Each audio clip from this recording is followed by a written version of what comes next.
Agora, uma classe de função ligeiramente mais complicada do que as funções constantes. Nós vamos estudar nessa aula as chamadas funções potência. O que é uma função potência? É uma função do tipo f de x igual a x elevado a n, onde n é um número real qualquer. Nós primeiro vamos estudar para números naturais, mas todo esse estudo ele pode ser adaptado para qualquer número real, com exceção de um número que eu vou comentar daqui a pouco, que aí vai ficar claro para você por que esse número não pode ser utilizado. Então, se você tem a função x elevado à quinta, que é uma das funções potência, né, expoente 5, você tem como derivada 5x à quarta. Perfeito? Então, guarda esse resultado que vai ser importante. Se você tem x à oitava, a derivada é 8x elevado à sétima. Então, você vê sempre a relação entre primitiva ou integral e derivada. O que nós queremos fazer agora é eliminar essas constantes, a constante 5 e a constante 8. E por quê?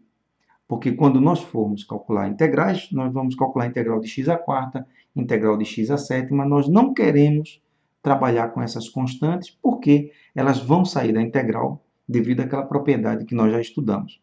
Então, como você faz para eliminar uma constante no resultado final aqui da derivada? A ideia é muito simples. Se você dividir essa expressão por 5, essa constante 5 vai ser cancelada. Então, você, ao invés de começar com x à quinta, você começa com x à quinta dividido por 5. Porque quando você calcula a derivada, você já sabe que a derivada de x à quinta é 5x à quarta. Então, fica 5x à quarta.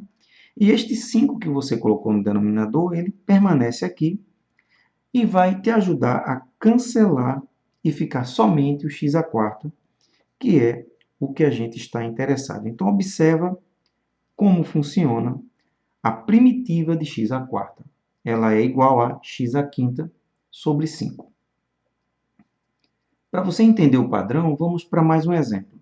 O que você faz para eliminar esse 8 que está multiplicando x à sétima? Se você dividir tudo por 8, o 8 some do resultado final. Então, ao invés de começar com x à oitava, você começa com x à oitava sobre 8.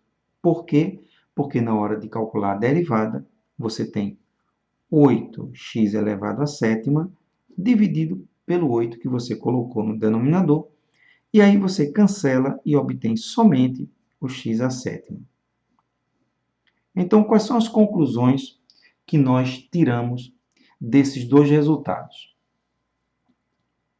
Nós concluímos que a primitiva de x à quarta, aqui você tem a derivada, e aqui você tem a primitiva. Então, se a derivada é x à quarta, a primitiva é x à quinta sobre 5.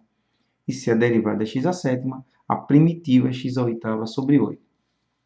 Então, nós sabemos que a primitiva de x à quarta é x à quinta sobre 5 mais a constante. E para x à sétima, é x à oitava sobre 8 mais a constante. Então, se você observa o padrão de formação dessas expressões, você consegue deduzir o caso geral. No caso geral, para x elevado a n, olha o que acontece. Aqui eu tenho 4, então fica 5 sobre 5. Se eu tenho 7, 8 sobre 8. Uma unidade a mais do que o 4, uma unidade a mais do que o 7. Então, no caso geral, uma unidade a mais do que o 4, uma unidade a mais do que o 7, uma unidade a mais do que o n, fica n mais 1. E você divide pelo mesmo expoente que você coloca aqui. Se aqui é 5, aqui também.